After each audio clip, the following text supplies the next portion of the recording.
ఓం శాంతి 21/1/1983 అవ్యక్త బాప్తాద యొక్క మధుర మహావాక్యాలు. సంగమ యుగంలో బాబా మరియు బ్రాహ్మణులు సదా తోడుగా ఉండాలి. ఈరోజు బాప్తాద తమ కుడి భుజాలతో కేవలం కరచాలనం చేసేందుకు వచ్చారు. కావున కరచాలనం ఎంతసేపట్లో జరుగుతుంది? అందరూ కరచాలనం చేశారా? అయినా ఒక దృఢ సంకల్పం చేసి సత్యమైన ప్రియుడికి ప్రేయస్సులుగా అయితే అయిపోయారు. అప్పుడే విశ్వ సేవా కార్యమును సంభాళించేందుకు నిమిత్తులుగా అయ్యారు. ప్రతిజ్ఞలో పక్కాగా ఉన్న కారణంగా బాప్దాదా కూడా ప్రతిజ్ఞను నిలబెట్టుకోవాల్సి వచ్చింది. ప్రతిజ్ఞ అయితే పూర్తి అయింది కదా. అందరికన్నా సమీపంగా ఉన్న భగవంతుడి మిత్రులెవరు?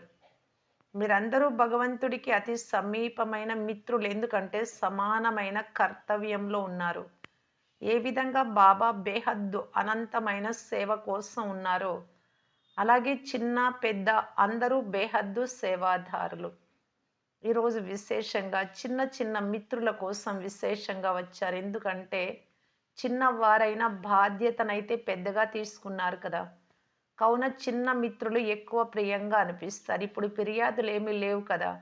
అచ్చా, ఏ ప్రతిజ్ఞనైతే చేశారో దానిని నిలబెట్టుకోవాలి అని అక్కలు పాట పాడారు. బాప్దాద అయితే సదా పిల్లల సేవలో తత్పరులై ఉంటారు. ఇప్పుడు కూడా తోడుగా ఉన్నారు మరియు సదా తోడుగా ఉంటారు.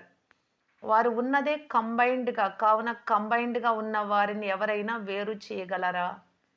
ఈ ఆత్మిక యుగ స్వరూపం ఎప్పుడూ పరస్పరము వేరు అవ్వజాలరు. ఏ విధంగా బ్రహ్మ బాబా మరియు దాదా కంబైన్డ్గా ఉన్నారో వారిని ఎవరైనా వేరు చేయగలరా? వేరు చేయగలిగారా? కావున బాబాను అనుసరించే శ్రేష్ఠ బ్రాహ్మణులు మరియు బాబా కంబైన్డ్గా ఉన్నారు. ఈ రావడము వెళ్ళడము ఇవన్నీ డ్రామాలోని డ్రామా.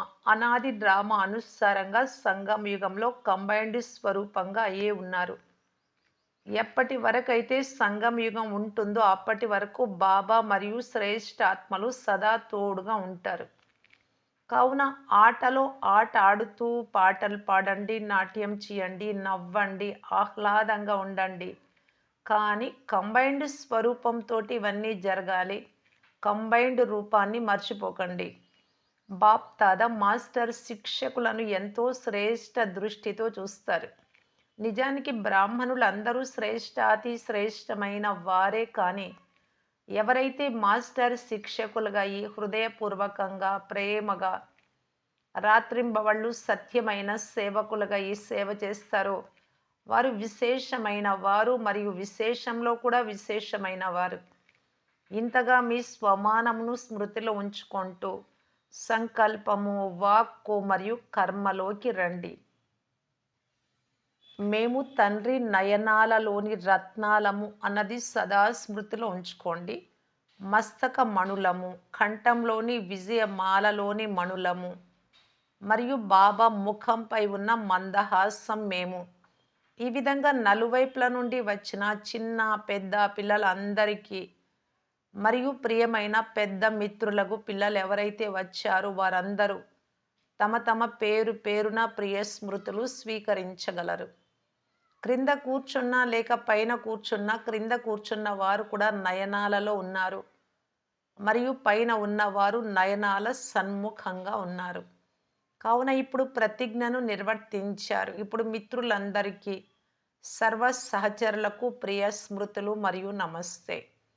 కొద్ది కొద్దిగా కలవడం మంచిది. మీరందరూ అంతే ప్రతిజ్ఞ చేశారు. ఇప్పుడు వదిలి వెళ్ళకండి, ఈ హృదయం ఇంకా నిండలేదు అనే పాట పాడారు. బాబా అన్నారు, మీ మనస్సు ఎప్పుడైనా నిండుతుందా? ఎంతగా కలుస్తూ ఉంటే అంతగా నిండుతూ ఉంటుంది. అచ్చా, దాదీజీని చూస్తూ ఇలా అన్నారు, బాగున్నావు కదా. సాకారంలో దాదీతో ప్రతిజ్ఞ చేశారు. కావున ఇలా కూడా నిర్వర్తించాల్సి ఉంటుంది. మనస్సు నిండిపోతే ఖాళీ చేయాల్సి వస్తుంది. కావున అలా నిండుగానే ఉండడం మంచిది. దాదీజీతో వీరి సంకల్పం ఎక్కువగా వస్తోంది. చిన్న చిన్న అక్కయ్యలైన మీ అందరిపైన దాదీజీకి చాలా ఎక్కువ ప్రేమ ఉంటుంది. దీది, దాదీలు ఎవరైతే నిమిత్తంగా ఉన్నారో వారికి మీ పైన విశేషమైన ప్రేమ ఉంది. బాగా చేశారు. బాప్దాదా కూడా అవకాశంనిస్తారు. ఏ ప్రేమతోనైతే మీ అందరికి అవకాశం లభించిందో, ఆ ప్రేమతో కలుసుకోవడం కూడా జరిగింది. నియమానుసారంగా రావడం ఏమంత పెద్ద విషయం కాదు. ఇది కూడా విశేష స్నేహానికి, విశేష ప్రేమకు ప్రతిఫలంగా లభిస్తోంది. ఏ ఉల్లాసంనైతే మీరు ఉంచుకొని వచ్చారో, డ్రామాలో మీ అందరికీ చాలా మంచి స్వర్ణిమ అవకాశం లభించింది కావున అందరూ గోల్డెన్ ఛాన్సలర్‌గా అయిపోయారు కదా! వారు కేవలం ఛాన్సలర్‌గా ఉంటారు. మీరు గోల్డెన్ ఛాన్సలర్‌లు. అచ్చా! ఓం శాంతి.